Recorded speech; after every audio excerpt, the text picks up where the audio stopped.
We're at about 3,000 feet, making our way through central Oregon. The higher elevation route along the Pacific Crest Trail to the south was blocked by snow, so we'd bypassed it and assumed we'd have more success lower down. We were wrong.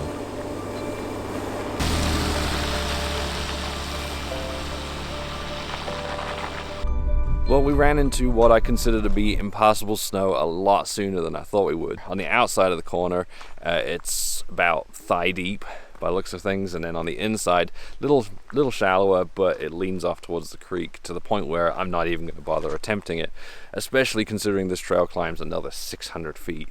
Honestly, I didn't think we'd be running into much snow on this. I thought maybe right at the top we'd hit a couple of patches. Obviously, I was wrong. So we're going to have to reevaluate. Our goal for today was to make it up to Mount Hood, so really the only way to get there now is to head back down out the east side of the mountains towards Bend, and I'm going to check the maps and see if I can find some more trails that we can take.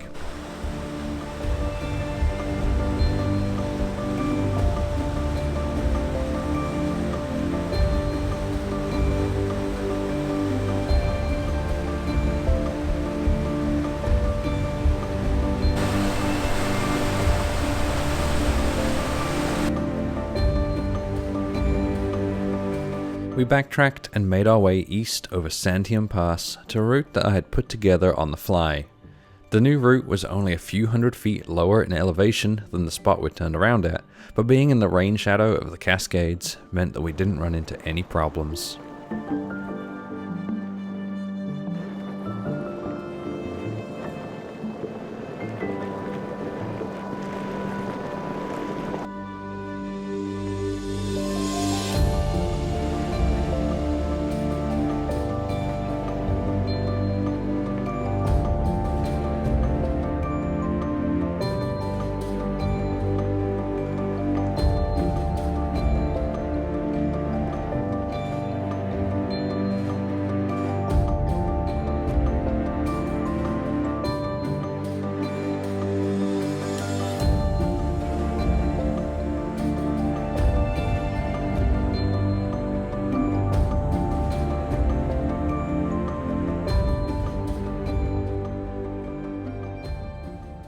This is Mount Hood, or at least it's a few hundred feet of it before it disappears up into the rain and the clouds.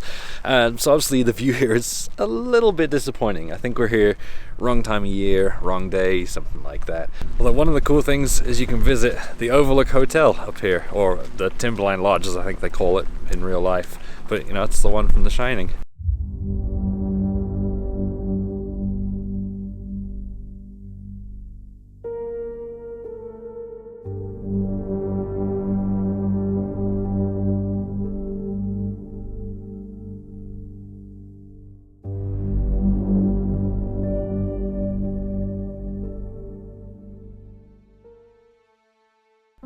Back at the coast, we headed out onto Gearheart Beach.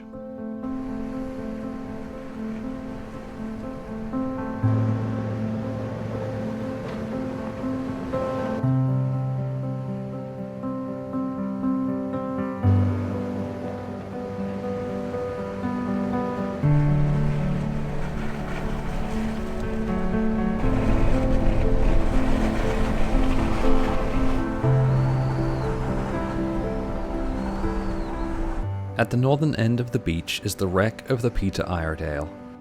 On the night of September 26, 1906, the ship was making its way up the coast from Mexico when it was forced ashore by strong westerly winds from a squall. When she ran into the beach, it was with so much force that 3 of the 4 masts broke instantly. Thankfully, none of the crew was seriously injured and everyone was rescued. Today, you can see a small portion of the bow and hull structure, but not much else, as it's slowly rusting away. We're going to let the cameras dry off a little bit as we head inland, and then we're going to cross into Washington. And what I'm hoping is we can get ahead of the rain a little bit. I was just looking at the radar, and it looks as though it's clear in the area I want to go, because there are some viewpoints I want to check out, and I want to see a little more than I did at Mount Hood. It's a little better than Mount Hood, I guess. It is the base of Mount St. Helens. You can't see much of it. The sun has come through a little bit since I've been here. I've been waiting a while, but I think this is as good as it's going to get. And I've wanted to see Mount St. Helens for the longest time, and I still want to see Mount St. Helens. And the weather, unfortunately, is supposed to continue like this for the next couple of days. So I think what we're going to do is head into Seattle. And I've been promising Elizabeth an Airbnb at some point, and I planned on doing it at the end of this trip, but she's been struggling. If you haven't noticed, she's about 7 months pregnant, so she's struggling getting in and out of the tent. She's tired, doesn't like being in the car constantly. She's been a trooper on this trip. She has not complained. But we'll do that. That way we can do some touristy stuff for a couple of days, and then we can get back out on the trail, and hopefully the rain's gone. So I'll see you in a couple of days. The Airbnb gave us a chance to spend a couple of days drying off, relaxing, and doing laundry. It was also close enough to Olympic National Park that we were able to take the time to go up and visit. The park itself is huge, so it took an entire day just to drive around it, seeing the sights. The variety from the alpine mountains, beautiful lakes, lush green rainforest, and the rocky beaches means it's probably worth spending several days in the area. While we were there, Elizabeth also wanted to visit Forks. If you know, you know. Would you look at that? There's no clouds, no rain. We're still in Washington. We're Mount Rainier National Park, and we can actually see today. That's a nice change. The park is surrounded by beautiful mountains, valleys, rivers, and waterfalls, but obviously the main attraction is the 14,410-foot volcano, Mount Rainier.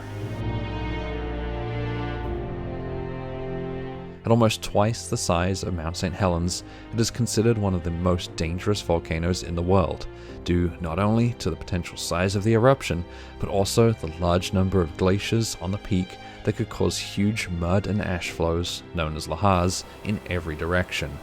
Over 150,000 people live on old lahar deposits.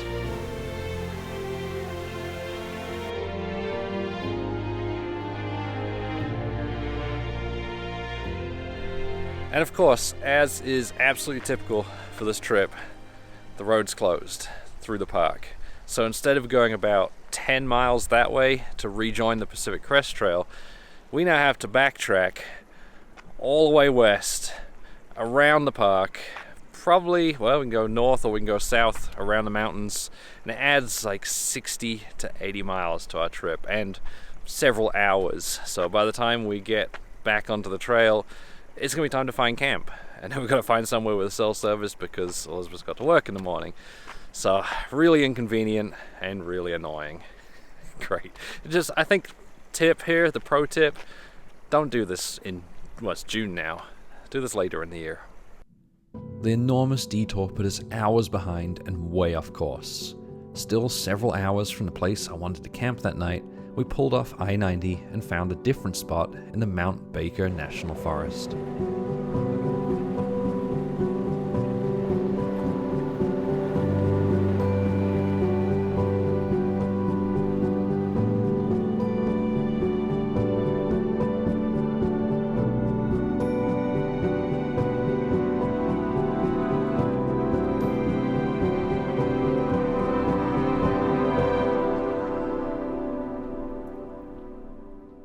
We've made it back to the Pacific Crest Overland route, and things are very different over this side of the mountain range.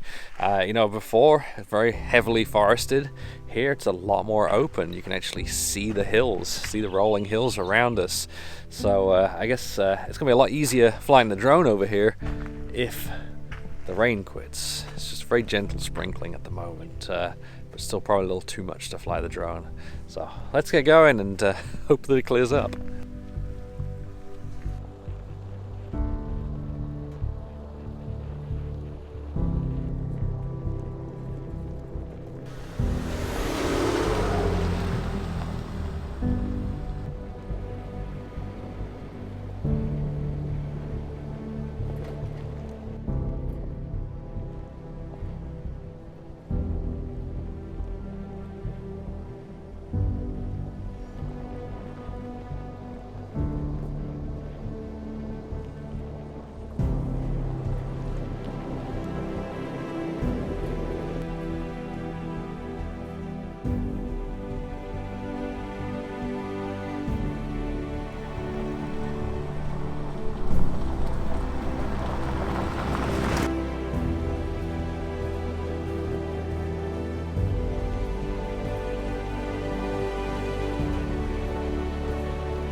This is it for us on the Pacific Crest Overland route. We're actually in the Cascades right now, and technically the route does go over to the coastline out to Bellingham in Washington, I believe, but it's mostly paved out into the town there, so we're not going to do that. We're instead going to cut north across into Canada so we can film our next video. If you want to see that, make sure you subscribe to the channel.